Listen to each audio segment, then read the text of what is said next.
tvacapulco.com presenta Libre Opinión, foro de expresión sin ataduras, con la visión siempre veraz del ciudadano. ¿Cómo está? Un placer saludarle nuevamente aquí en los micrófonos y las cámaras de TV Acapulco en su programa de Libre Expresión, Libre Opinión. Tanto tiempo. Estaba expresando de otra cosa, de Libre Opinión. Nos recordó Nicolás, el doctor Mayagoitia. En este martes nos da muchísimo gusto poder saludarle nuevamente, contentos por la presencia del doctor Mayagoitia, que sufrió los avatares de la chikungunya, pero con Tokio, ¿verdad? ¿Cómo está? Pues ahora ya puedo decir que estoy mejor, Enrique, muchas gracias, pero sí, efectivamente fue un malestar continuo, perenne, impredecible y sumamente doloroso. Hola, Guzmán. Enrique Silva Meléndez, doctor Mayagoitia, auditorio, un placer como siempre estar con ustedes. Qué bueno que ya está de vuelta. Gracias, gracias, Lalo, perdón. En su momento creo que fue escandaloso, fue muy mediático, no se le dio la importancia que se debiera. A pesar de que dicen que se redoblaron los esfuerzos, yo siento que se bajó la guardia en cuanto a fumigación y todos los aspectos preventivos y de combate al mosco transmisor del dengue y la chikungunya. Y tal es así que de repente se dispararon muchísimos casos y que también hace apenas unos días, el fin de semana pasado, el nuevo gobernador Héctor Astudillo, pues, eso vino diciendo que incluso desde antes de tomar posesión, que tendría que hacer acciones inmediatas con el apoyo de la Federación en contra de la chikungunya, que no era cosa menor, y vaya que no lo es, ¿no? Fíjate que qué bueno que tocas el punto, porque a mi juicio no se le ha dado la suficiente importancia al caso de la chikungunya. Se le maneja como si fuese un dengue, y el dengue obviamente no es nada placentero como ninguna enfermedad lo es, pero tiene un tiempo de vigencia que cuando concluye ya jamás se vuelve a aparecer, mientras que en el caso de la chikungunya las molestias, las secuelas pueden durar hasta 2 años. Hoy me encontré una persona que me decía que había escuchado una conferencia en donde le aseguraba el conferencista que podía durar toda la vida. Yo me guardo mis reservas en ese sentido. Yo estoy más de acuerdo en que la duración de las molestias sean 2 años, nada más. Pero aquí lo importante no es nada más el hablar de la enfermedad, sino hablar de las consecuencias de la enfermedad, porque realmente la etapa crítica de la enfermedad es muy breve, dura más o menos una semana, son 3 días los pesados con febrícula que llega a 39 grados sin necesidad de tomar ningún medicamento, no sube más de 39, y es recomendable mantener la temperatura. Hay que reconocer que la temperatura no es una enfermedad. Mucha gente le pregunta a uno, ¿qué tienes? Estoy enfermo de calentura. La calentura no es una enfermedad, la calentura es una forma que tiene el organismo para defenderse. Eleva la temperatura del cuerpo para quemar a esas bacterias o al virus o al agente patógeno el que esté produciendo la enfermedad.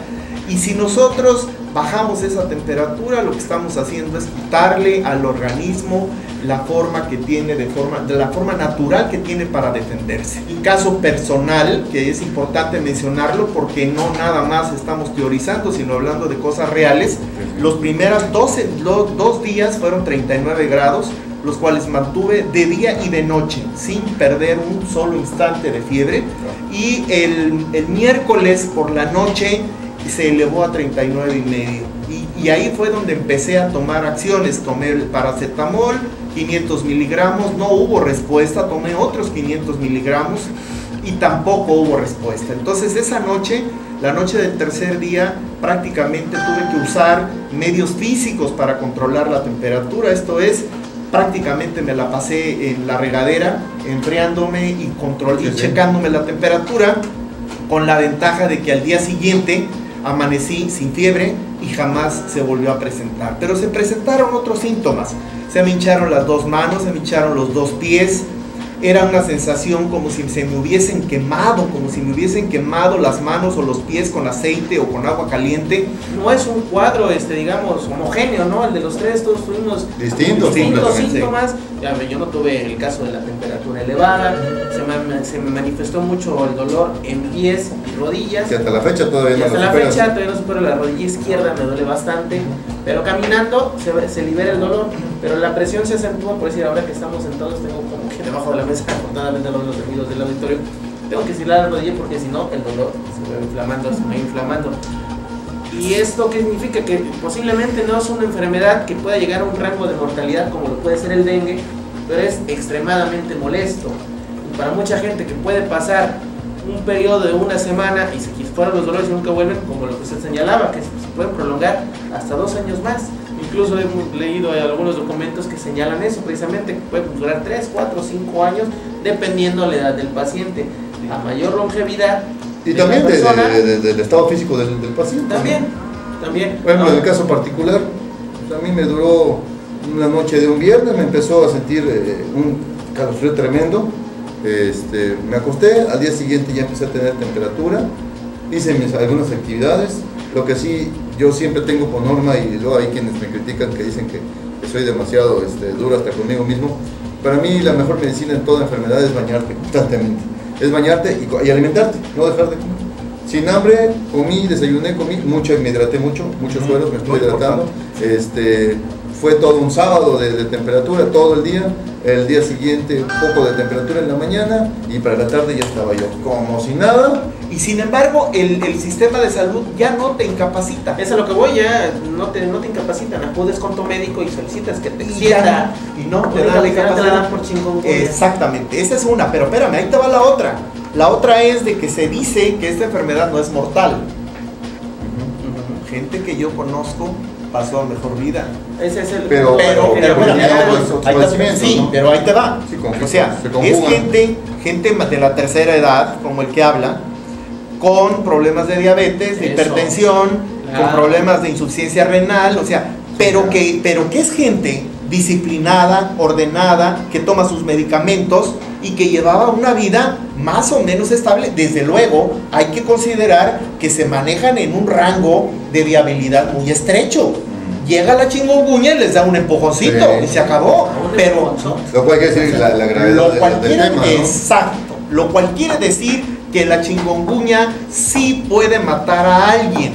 No directa, pero sí indirectamente. Y hablando de cuestiones de salud, estábamos contentos por la llegada de un barco chino que se llama Arco de Paz, ¿verdad? Sí. Que llega el próximo día 12, pasado mañana. Estará hasta el 18. Estará hasta el 18, y se supone que del 14 al 16 harán consultas médicas gratuitas y 20 cirugías de cataratas.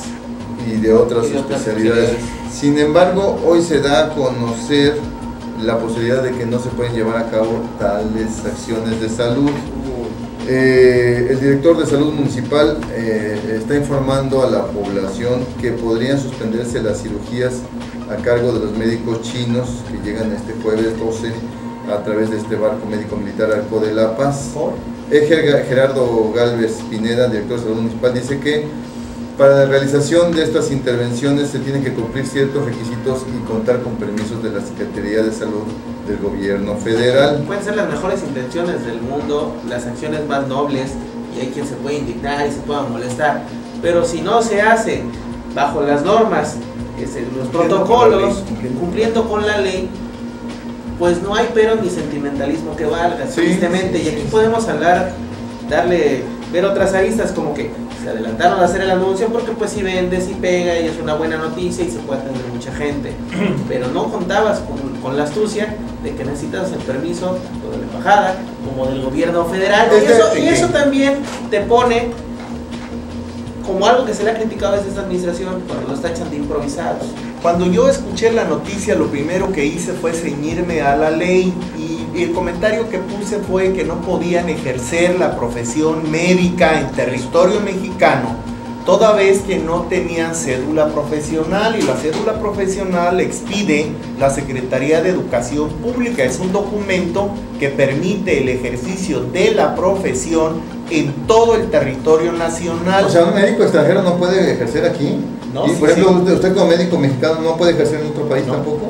Para como No, practicante, No, Si te yo voy- soy- Pero ¿por qué? Si Pero yo si soy por ejemplo un estudiante- ingeniero sí puede ejercer su profesión. los en otro estudiantes de lado. medicina tampoco. ¿verdad? Permítame, ahí te va. Si yo quiero ejercer en los Estados Unidos, puedo ejercer si me aplico a la ley. ¿Qué me dice la ley? Que tengo que presentar un examen que se llama boarding test. Si yo paso el examen, ellos me expiden una cédula profesional, pero en los Estados Unidos no hay una cédula profesional federal como en el caso de México, sino que es por cada estado. Entonces te dan tu cédula profesional para que ejerces en el estado de Nueva York, pero no puedes ejercer en California ni en el estado de la Florida, etcétera, ¿no? Sí lo puedes hacer, pero tienes que cumplir con el requisito. Aquí es exactamente lo mismo.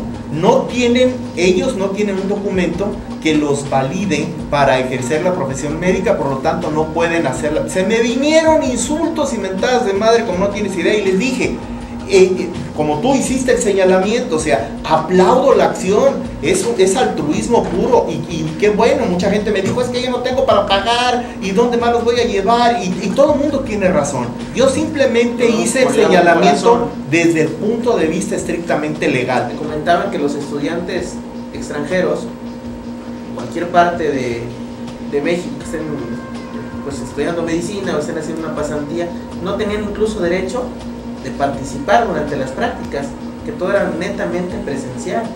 Sí podían estar en las aulas, escuchar, pero que a la hora de tocar el instrumento quirúrgico no tenían acceso a él. No podían tocar al paciente. No podían tocar ni siquiera al No, paciente. porque al momento de hacer Tú esto, como estudiantes. estás ejerciendo la profesión médica, a pesar de... Y me decía que, por decir, llegaban estudiantes cubanos, Sí, y los estudiantes mexicanos sentían mucha pena, sí, porque en la clase eran un hacha, eran sí, un as. pero a la hora Y de la estaban más práctica- nerviosos, Sí. no por los maestros, sino por los cubanos. Les daba Sí. pena, es que son los maestros de Sí. medicina estos chavos. Sí. Y qué pena que no puedan. Se estudian más que nosotros, que nos vamos de borrachos, pero a la hora de estar aquí con el paciente, pues nosotros sí tenemos que atender al paciente y los cubanos ver. 2.219 millones de pesos hereda la actual administración de Acapulco, que Pero de encabeza, sí, es de deuda, perdón, No. sí, que encabeza Bodio Velázquez Aguirre, de anteriores administraciones. Los integrantes de la anterior administración, que inició Luis Walton y concluyó Luis Uruñuela, dicen que está mintiendo Bodio Velázquez, que solamente son 1.742 millones de pesos, que ellos le bajaron y que dejaron una maravilla y que están bien 400 calificados. millones de vale. más puso Evodio. El asunto es, ahorita vamos a entrar a la discusión del tema de números y todo. Yo creo, mi opinión es de un ciudadano común y también de un periodista que ha observado muchos pasos de gobierno y ha conocido de cerca cómo han operado cada uno de ellos. Creo que la gran diferencia estriba en que la anterior administración que encabezó Luis Walton en su mayor parte del tiempo y en la parte final de Luis Uruñuela, se la pasó los 3 años y meses llorando, quejándose de que el gobierno de Manuel Añorbe les dejó una gran deuda. De principio a fin. Y nunca hicieron realmente gran trabajo. Bueno, yo creo que el tema, más que el número, más que la cifra, ¿no?, de la deuda expresada por el encargado de las finanzas del ayuntamiento, el nuevo encargado en esta nueva administración, creo que el verdadero tema está en la reacción de Luis Walton, ¿no? Porque Luis Walton lo primero que hizo fue sacar el cuerpo,